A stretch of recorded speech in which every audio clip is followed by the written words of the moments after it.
ನಮಸ್ಕಾರ ಸ್ನೇಹಿತರೆ, welcome to movie doctor. ಇಲ್ಲಿವರೆಗೂ ಡ್ರಗ್ಸ್ ಕುರಿತ ಸಿನಿಮಾಗಳು ತುಂಬಾ ಬಂದಿವೆ. ಇತ್ತೀಚೆಗಷ್ಟೇ ದುನಿಯಾ ವಿಜಯ್ ಅವರ ಭೀಮಾ ಸಿನಿಮಾ ಕೂಡ ಅದೇ ಕಥಾಹಂದರದೊಂದಿಗೆ ಬಿಡುಗಡೆ ಆಗಿತ್ತು. ಅಂಡ್ ಇನ್ನೂ ಹಲವು ಚಿತ್ರಮಂದಿರಗಳಲ್ಲಿ ಉತ್ತಮ ಪ್ರದರ್ಶನವನ್ನ ಕಾಣ್ತಾ ಇದೆ. ಡ್ರಗ್ಸ್ ಕಥೆ ಅಂದ್ರೆ ಅಲ್ಲಿ ಕ್ರೈಮ್ ಥ್ರಿಲ್ಲರ್ ಇರುತ್ತೆ ಅನ್ನೋದು ಸಾಮಾನ್ಯವಾಗಿ ಎಲ್ಲರ ಮನಸ್ಸಿಗೆ ಬರುತ್ತೆ. ಆದ್ರೆ ಈಗ ಅದಕ್ಕೆ ತದ್ವಿರುದ್ಧವಾಗಿ ಡ್ರಗ್ಸ್ ಟಾಪಿಕ್ ಮೇಲೆ ಒಂದು ಸಿನಿಮಾ ಬಂದಿದೆ. ಈ ಸಿನಿಮಾದಲ್ಲಿ ಡ್ರಗ್ಸ್ ಕಥೆಯನ್ನ ಕಾಮಿಡಿಯಾಗಿ ಹೇಳೋ ಪ್ರಯತ್ನ ಮಾಡಿದ್ದಾರೆ ನಿರ್ದೇಶಕ ಜನಾರ್ದನ್ ಚಿಕ್ಕಣ್ಣ ಅವರು. ಈ ಸಿನಿಮಾದ ಬಗ್ಗೆ ಸಂಪೂರ್ಣವಾಗಿ ಮಾತಾಡೋಣ. ಅದಕ್ಕೂ ಮೊದಲು ಯಾರೆಲ್ಲ ನನ್ನ ಚಾನೆಲ್ ನ ಇನ್ನೂ ಸಬ್ಸ್ಕ್ರೈಬ್ ಮಾಡ್ಕೊಂಡಿಲ್ಲ, ದಯವಿಟ್ಟು ಸಬ್ಸ್ಕ್ರೈಬ್ ಮಾಡ್ಕೊಂಡು ಸಪೋರ್ಟ್ ಮಾಡಿ ಅಂಡ್ ನನ್ನ ಮುಂದಿನ ಎಲ್ಲಾ ವಿಡಿಯೋಗಳ ಅಪ್ಡೇಟ್ಗಾಗಿ ಬೆಲ್ ಐಕನ್ ನ ಕ್ಲಿಕ್ ಮಾಡಿ ಅಂತ ಹೇಳ್ತಾ ಬನ್ನಿ ಸಿನಿಮಾ ಮಾತುಕತೆಯನ್ನ ಶುರು ಮಾಡೋಣ. ಈ ಹಿಂದೆ ಸೈಬರ್ ಕ್ರೈಮ್ ಬೇಸ್ಡ್ ಗುಲ್ಟು ಸಿನಿಮಾದ ಮೂಲಕ ಗಮನ ಸೆಳೆದಿದ್ರು ನಿರ್ದೇಶಕ ಜನಾರ್ದನ್ ಚಿಕ್ಕಣ್ಣ. 2018ರಲ್ಲಿ ತೆರೆಗೆ ಬಂದಿದ್ದ ಆ ಸಿನಿಮಾ ವೀಕ್ಷಕರಿಂದ ಮೆಚ್ಚುಗೆ ಪಡೆಯುವುದ್ರ ಜೊತೆಗೆ ಒಳ್ಳೆ ಕಂಟೆಂಟ್ ಇಂದಲೇ ಸುದ್ದಿಯಾಗಿತ್ತು. ಇದೀಗ ಇದೇ ನಿರ್ದೇಶಕ ಪೌಡರ್ ಸಿನಿಮಾ ಮೂಲಕ ಕಾಮಿಡಿಯಾಗಿ ಕಥೆನ ತೆರೆಗೆ ತಂದಿದ್ದಾರೆ. ಸಹಜವಾಗಿ ಡ್ರಗ್ಸ್ ಕಥೆ ಅಂದ್ರೆ ಅಲ್ಲಿ ಕ್ರೈಮ್ ಥ್ರಿಲ್ಲರ್ ಎಳೆ ಕಾಣುತ್ತೆ. ಆದ್ರೆ ಪೌಡರ್ ಸಿನಿಮಾದಲ್ಲಿ ಆ ಡ್ರಗ್ಸ್ ಕಥೆನೆ ಕಾಮಿಡಿಯಾಗಿ ಹೇಳೋ ಪ್ರಯತ್ನ ಮಾಡಿರೋದ್ರಿಂದ ತೆರೆ ಮೇಲೆ ಏನ್ ಕಾಣುತ್ತೋ ಅದನ್ನ ನೋಡಿ ನಗೋದಷ್ಟೇ ನಮ್ ಕೆಲಸ. ಇದ್ಯಾಕ್ ಹೀಗೆ ಅದ್ಯಾಕ್ ಹಾಗೆ ಅಂತೆಲ್ಲ ಲೆಕ್ಕ ಹಾಕೋಂಗಿಲ್ಲ. ಅಂದ್ರೆ ಲಾಜಿಕ್ ನ ಸೈಡ್ ಗಿಟ್ಟು ಮ್ಯಾಜಿಕ್ ಮಾಡೋದನ್ನ ನೋಡಿ ಎಂಜಾಯ್ ಮಾಡ್ಬೇಕಷ್ಟೇ. ಮೊದಲು ಗುಲ್ಟು ಸಿನಿಮಾದಲ್ಲಿ ಸೀಟಿನ ತುದಿಗೆ ತಂದು ಕೂರಿಸಿದ ನಿರ್ದೇಶಕ ಜನಾರ್ದನ್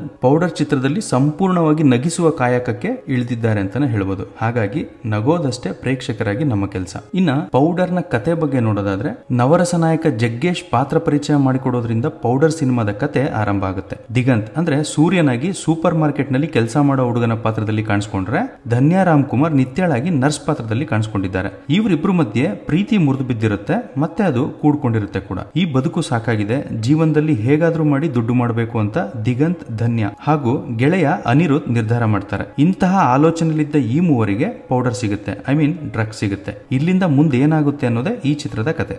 ನೆಕ್ಸ್ಟ್ ಡೈರೆಕ್ಷನ್. ಈ ನಿರ್ದೇಶಕ ಜನಾರ್ದನ್ ಈ ಬಾರಿ ಹೆಚ್ಚು ಲಾಜಿಕ್ ಗಳ ಕಡೆ ಗಮನ ನೀಡಿಲ್ಲ. ಬದಲಿಗೆ ಎಲ್ಲರನ್ನು ನಗಿಸುವಂತೆ ಹೇಗೆ ಮ್ಯಾಜಿಕ್ ಮಾಡಬೇಕು ಎಂಬುದರ ಕಡೆ ಹೆಚ್ಚು ಫೋಕಸ್ ನೀಡಿದಂಗೆ ಕಾಣ್ತಾರೆ. ಹಾಗಾಗಿನೇ ಇರಬೇಕು, ಲಾಜಿಕ್ ಇಲ್ಲದ ಹಲವು ಸೀನ್ಗಳಿವೆ. ಇದೊಂದು ಡಾರ್ಕ್ ಹ್ಯೂಮರ್ ಇರುವಂತಹ ಸಿನಿಮಾ. ಇಲ್ಲಿ ಕೊಲೆ ಇದೆ, ಡ್ರಗ್ಸ್ ಮಾಫಿಯಾ ಇದೆ, international drug dealers, local gangsters ಎಲ್ಲರೂ ಇದ್ದಾರೆ. ಹಾಗಂತ ಇಲ್ಲಿ ಯಾವುದು ಸೀರಿಯಸ್ ಆಗಿರಲ್ಲ. ಸಿನಿಮಾ ನೋಡೋರೆಲ್ಲ ನಗಬೇಕು ಅನ್ನೋ ಇಂಟೆನ್ಷನ್ ಅಂಡ್ ಪ್ರಯತ್ನ ಈ ಡೈರೆಕ್ಷನ್ ಅಲ್ಲಿ ನಮಗೆ ಈಸಿಯಾಗಿ ಗೊತ್ತಾಗುತ್ತೆ. ನೆಕ್ಸ್ಟ್ ಕಲಾವಿದರ ನಟನೆ. ಪೌಡರ್ ಸಿನಿಮಾದಲ್ಲಿ ನಟಿಸಿರುವ ಬಹುತೇಕರು ನಟನೆಯಲ್ಲಿ ಮಾಗಿದವರೇ. ಅಣ್ಣಾಚಿಯಾಗಿ ರಂಗಾಯಣ ರಘು ಅವರ ಮ್ಯಾನರಿಸಂ ಸಖತ್ ಇಷ್ಟ ಆಗುತ್ತೆ. ಸೂರ್ಯನ ಪಾತ್ರದಲ್ಲಿ ದಿಗಂತ್ ಆಸ್ ಯೂಶುವಲ್ ಖುಷಿ ನೀಡ್ತಾರೆ. ತಮಗೆ ಸಿಕ್ಕ ಪಾತ್ರಕ್ಕೆ ಜೀವ ತುಂಬುವ ಪ್ರಯತ್ನ ಮಾಡಿದ್ದಾರೆ ನಟಿ ಧನ್ಯಾ ರಾಮ್ ಕುಮಾರ್. ಶರ್ಮಿಳಾ ಮಾಂಡ್ರೆಗೆ ತುಸು ಭಿನ್ನವಾದ ಪಾತ್ರವೇ ಸಿಕ್ಕಿದೆ. ವಯಸ್ಸು ಮೀರಿದ್ರೂ ಮದುವೆ ಆಗ್ಲಿಲ್ಲ ಅಂತ ಒದ್ದಾಡೋ ಪವನ್ ಎಂಬ ಪಾತ್ರದಲ್ಲಿ ರವಿಶಂಕರ್ ಗೌಡ ಸ್ಕ್ರೀನ್ ಮೇಲೆ ಇರುವಷ್ಟು ಹೊತ್ತು ಎಲ್ಲರನ್ನು ನಗಿಸ್ತಾರೆ. ಸುಲೇಮಾನ್ ಪಾತ್ರದಲ್ಲಿ ಗೋಪಾಲ್ ಕೃಷ್ಣ ದೇಶಪಾಂಡೆ ಇಷ್ಟ ಆದ್ರೆ, ನಾಗಭೂಷಣ್ ಇಡೀ ಸಿನಿಮಾಕ್ಕೆ ಟ್ವಿಸ್ಟ್ ಕೊಡ್ತಾರೆ. ಅನಿರುದ್ಧ್ ಆಚಾರ್ಯ, ಹುಲಿ ಕಾರ್ತಿಕ್ ತಮಗೆ ಸಿಕ್ಕ ಪಾತ್ರಗಳನ್ನ ಅಚ್ಚುಕಟ್ಟಾಗಿ ನಿಭಾಯಿಸಿದ್ದಾರೆ.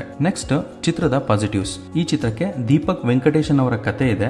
ಟೆಕ್ನಿಕಲಿ ಈ ಸಿನಿಮಾ ಉತ್ತಮ ಕ್ವಾಲಿಟಿಯನ್ನ ಹೊಂದಿದೆ. ಜೊತೆಗೆ ಕಲಾವಿದರ ನಟನೆ ಕೂಡ ಸೊಗಸಾಗಿದೆ. ಹಿನ್ನೆಲೆ ಸಂಗೀತಕ್ಕಾಗಿ ವಾಸುಕಿ ವೈಭವ್ ಮತ್ತು ಛಾಯಾಗ್ರಹಣಕ್ಕಾಗಿ ಅದ್ವೈತ ಗುರುಮೂರ್ತಿ ಚಪ್ಪಾಳೆಯನ್ನ ಗಿಟ್ಟಿಸ್ಕೊಳ್ತಾರೆ. ಕೆಲ ನಿಮಿಷಗಳ ಕಾಲ ಬರುವ ವಿಎಫ್ಎಕ್ಸ್ ದೃಶ್ಯಗಳು ಕೂಡ ಗಮನ ಸೆಳೀತವೆ. ಆದ್ರೆ ಈ ಪೌಡರ್ ಹಿಡಿಯಾಗಿ ರಂಜಿಸುವ ಬದಲು ಬಿಡಿ ಬಿಡಿಯಾಗಿ ರಂಜಿಸುತ್ತೆ. ಫಸ್ಟ್ ಹಾಫ್ ತುಂಬಾ ಎಂಟರ್ಟೈನಿಂಗ್ ಆಗಿದ್ದು ಮುಗಿಯೋದೇ ಗೊತ್ತಾಗಲ್ಲ. ಹಾಗೆ ಸೆಕೆಂಡ್ ಹಾಫ್ ಅಲ್ಲಿ ಏನಾಗ್ತದೆ ಅನ್ನೋದೇ ತಿಳಿಯಲ್ಲ. ನಿರೂಪಣೆಯನ್ನ ಇನ್ನಷ್ಟು ಸರಳವಾಗಿ ಮಾಡಿದ್ರೆ ಚೆನ್ನಾಗಿರ್ತಾ ಇತ್ತು ಅನ್ನೋದು ನನ್ನ ಅನಿಸಿಕೆ. ಇನ್ನ ಈ ಚಿತ್ರದಲ್ಲಿ ಯಾವೆಲ್ಲ ಅಂಶಗಳ ಬಗ್ಗೆ ಸ್ವಲ್ಪ ಗಮನ ವಹಿಸಬೇಕಾಗಿತ್ತು ಅಂತ ನೋಡೋದಾದ್ರೆ, ಮೊದಲಿಗೆ ಈ ಚಿತ್ರದ ಸೆಕೆಂಡ್ ಹಾಫ್. ಇಲ್ಲಿ ಜನರನ್ನ ಸಿನಿಮಾ ಎಂಗೇಜಿಂಗ್ ಆಗಿ ಇಡಲ್ಲ. ಮಧ್ಯದಲ್ಲಿ ಬರುವ ಒಂದಿಷ್ಟು ಕಾಮಿಡಿ ಹಾಗೂ ಪಂಚಿಂಗ್ ಡೈಲಾಗ್ಗಳು ಕಿಕ್ ಕೊಡ್ತವೆ ಬಿಟ್ರೆ ಹೆಚ್ಚು ಮಜಾ ಕೊಡಲ್ಲ. ಜೊತೆಗೆ ಈ ಸಿನಿಮಾದ ಮ್ಯೂಸಿಕ್ ಕೂಡ ಅಷ್ಟು ನೆನಪಿನಲ್ಲಿ ಉಳಿಯಲ್ಲ. ಕೊನೆಯದಾಗಿ ಫೈನಲ್ ನೋಟ್. ಡಾರ್ಕ್ ಹ್ಯೂಮರ್ ಸಿನಿಮಾವನ್ನ ಇಷ್ಟಪಡುವವರು ಮತ್ತು ಹೊಸ ರೀತಿಯ ಸ್ಕ್ರೀನ್ ಪ್ಲೇ ಇರುವ ಸಿನಿಮಾಗಳನ್ನ ಹೆಚ್ಚು ವೀಕ್ಷಿಸುವವರು ಈ ಪೌಡರ್ ಅನ್ನ ಹಚ್ಕೊಳ್ಬಹುದು. ಒಟ್ಟಾರೆ ಈ ಪೌಡರ್ ಸಿನಿಮಾದಲ್ಲಿ ಯಾವುದೇ ಮೆಸೇಜ್ ಇಲ್ಲ, ಬಟ್ ಮನರಂಜನೆಗೆ ಕೊರತೆ ಇಲ್ಲ. ಯಾವುದೇ ಲಾಜಿಕ್ ಅನಾಲಿಸಿಸ್ ನ ಹುಡುಕದೆ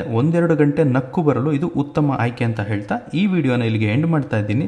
ಮತ್ತೆ ಸಿಗ್ತೀನಿ ಇನ್ನೊಂದು ಒಳ್ಳೆ ಕಂಟೆಂಟ್ ಜೊತೆ. Until then your review surgeon is signing off. Take care.